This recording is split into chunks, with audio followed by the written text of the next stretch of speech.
सर्वतोभद्र आदि मंडलों का वर्णन। भगवान शिव कहते हैं, स्कंद, अब मैं सर्वतोभद्र नामक 8 प्रकार के मंडलों का वर्णन करता हूं। पहले, शकंकु या कील से प्राची दिशा का साधन करें। इस प्राची का निश्चय हो जाने पर विद्वान पुरुष विषुव काल में चित्रा और स्वाति नक्षत्र के अंतर से अथवा प्रत्यक्ष सूत को लेकर पूर्व से पश्चिम तक उसे फैलाकर मध्य में 2 कोटियों को अंकित करें। उन दोनों के मध्य भाग से उत्तर दिशा की लंबी रेखा खींचें।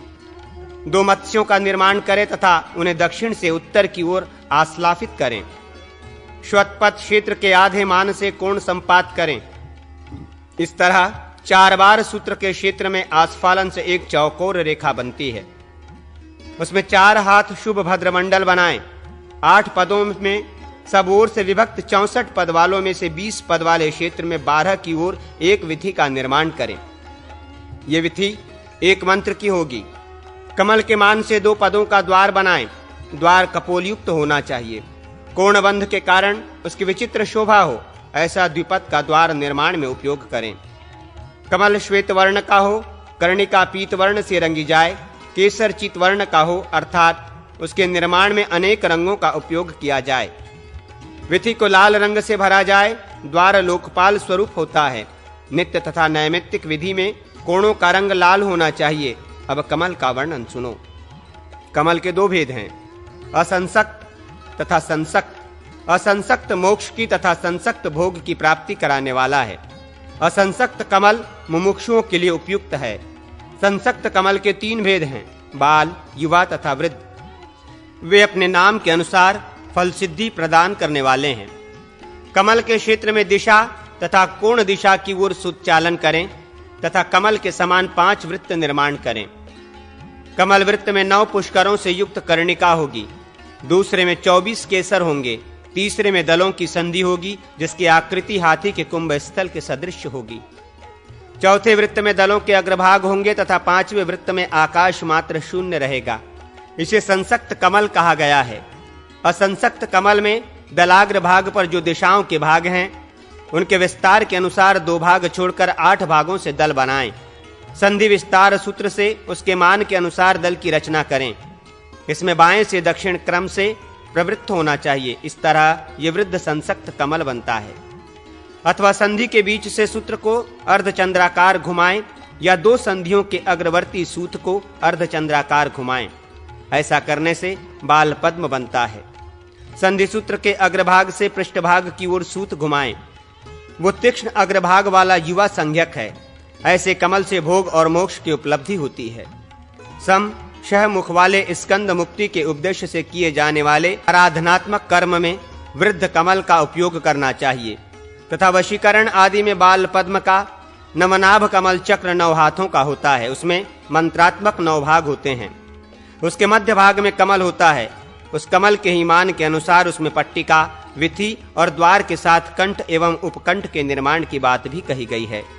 उसके बाह्य भाग में विथि की स्थिति मानी गई है। 5 भाग में तो विथि होती ही है और अपने चारों ओर वो 10 भाग का स्थान लिए रहती है। उसके 8 दिशाओं में 8 कमल होते हैं तथा विथि सहित एक द्वार पद भी होता है। उसके बाह्य भाग में 5 पदों की विथि होती है, जो लता आदि से विभूषित हुआ करती है। द्वार के कंठ में कमल होता है। द्वार का ओष्ठ और कंठ भाग एक एक पद का होता है। कपोल भाग एक पद का बनाना चाहिए। 3 दिशाओं में 3 द्वार स्पष्ट होते हैं। कोणबंध 3 पट्टियों, 2 पद तथा वज्र चिन्ह से युक्त होता है। मध्य कमल शुक्ल वर्ण का होता है तथा शेष दिशाओं के कमल पूर्वादि क्रम से पीत, रक्त, नील, पीत, शुक्ल, धूम्र, रक्त तथा पीत वर्ण के होते हैं। ये कमल चक्र मुक्तिदायक है। पूर्वादि दिशाओं में 8 कमलों तथा शिव विष्णु आदि देवताओं का यजन करें। विष्णु आदि का पूजन प्रासाद के मध्यवर्ती कमल में करके पूर्वादि कमलों में इंद्र आदि लोकपालों की पूजा करें। इनकी बाह्य विधि की पूर्वादि दिशा में उन इंद्र आदि देवताओं के वज्र आदि आयुधों की पूजा करें। वहां विष्णु आदि की पूजा करके साधक अश्वमेघ यज्ञ के फल का भागी होता है। पवित्रारोपण आदि में महान मंडल की रचना करें। 8 हाथ लंबे क्षेत्र का 26 से विवर्तन विभाजन करें।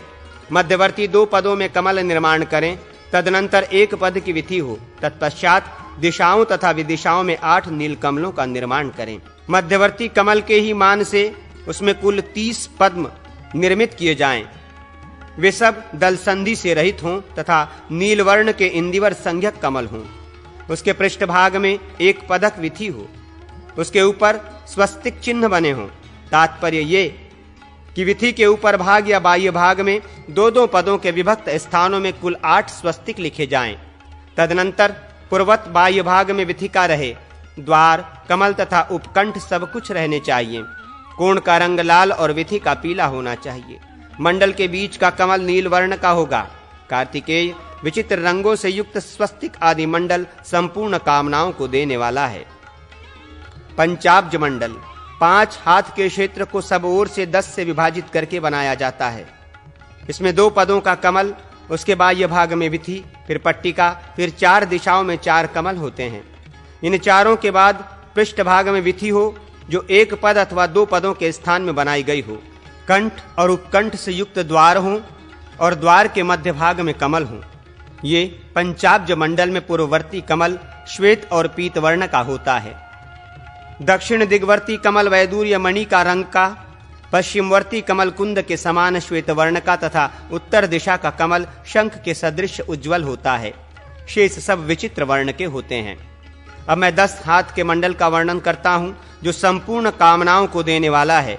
उसको विकार संख्या 24 द्वारा सब ओर से विभक्त करके चौकोर क्षेत्र बना लें।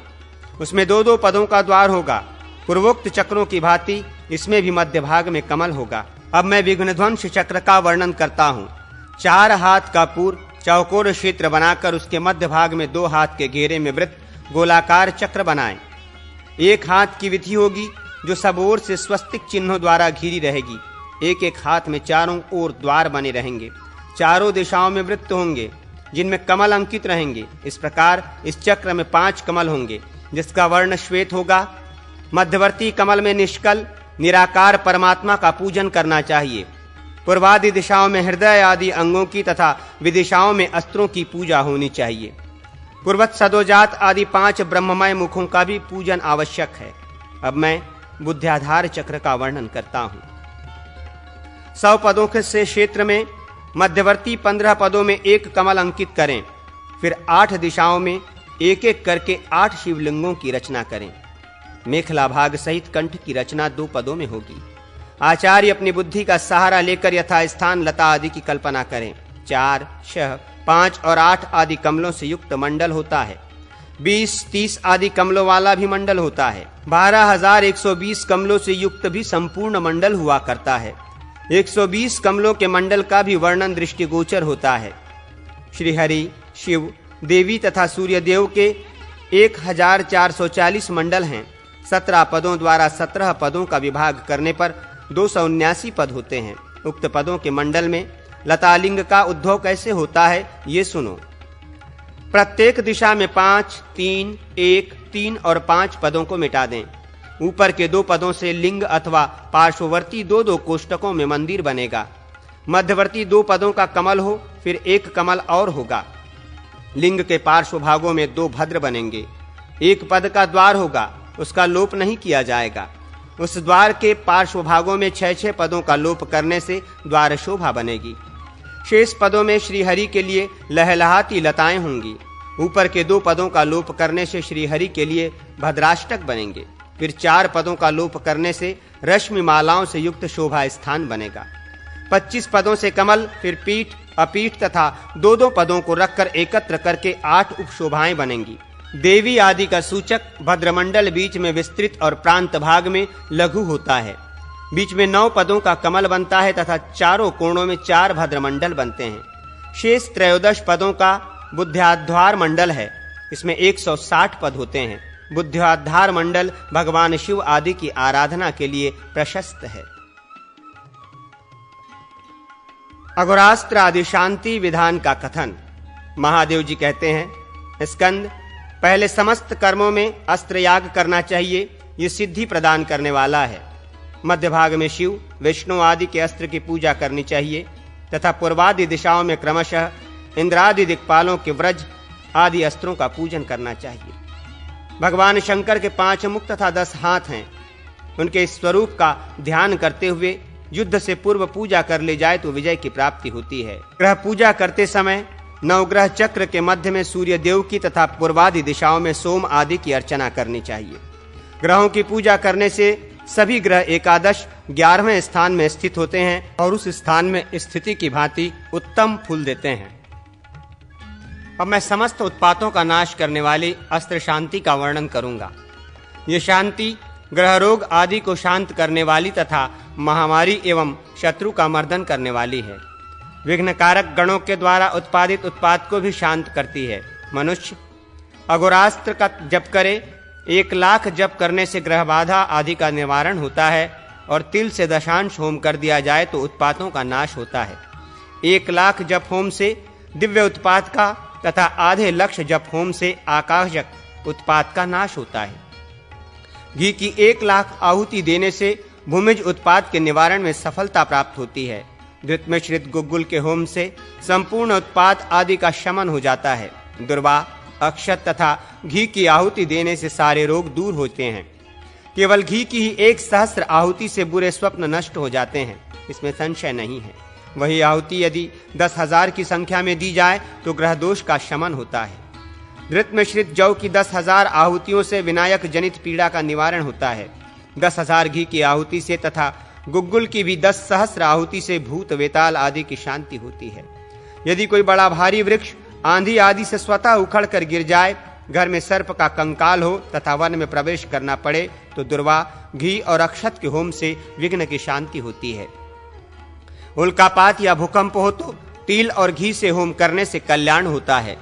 वृक्ष से रक्त बहे, असमय में फल फूल लगे, राष्ट्रभंग हो, मारण कर्म हो, जब मनुष्य पशु आदि के लिए महामारी आ जाए तो तिल मिश्रित घी से अर्धलक्ष आहुति देनी चाहिए। इससे दोषों का शमन होता है। यदि हाथी के लिए महामारी उपस्थित हो, हथनी के दांत बढ़ जाएं अथवा हथनी के गंड स्थल से मद फूट कर बहने लगे तो इन सब दोषों की शांति के लिए 10,000 आहुतियां देनी चाहिए। इससे अवश्य शांति होती है। जहां समय में गर्भपात हो या जहां बालक जन्म लेते ही मर जाता हो तथा जिस घर में विकृत अंक वाले शिशु उत्पन्न होते हों तथा जहां समय पूर्ण होने से पूर्व ही बालक का जन्म होता हो, वहां इन सब दोषों के शमन के लिए 10,000 आहुतियां देनी चाहिए। सिद्धि साधक में तिल मिश्रित घी से 1,00,000 हवन किया जाए तो वो उत्तम है। मध्यम सिद्धि के साधन में अर्धलक्ष और उत्तम सिद्धि के लिए 25,000 आहुति देनी चाहिए। जैसा जप हो उसके अनुसार ही होम करना चाहिए। इससे संग्राम में विजय प्राप्त होती है। न्यासपूर्वक तेजस्वी पंचमुख का ध्यान करके अघोरास्त्र का जप करना चाहिए।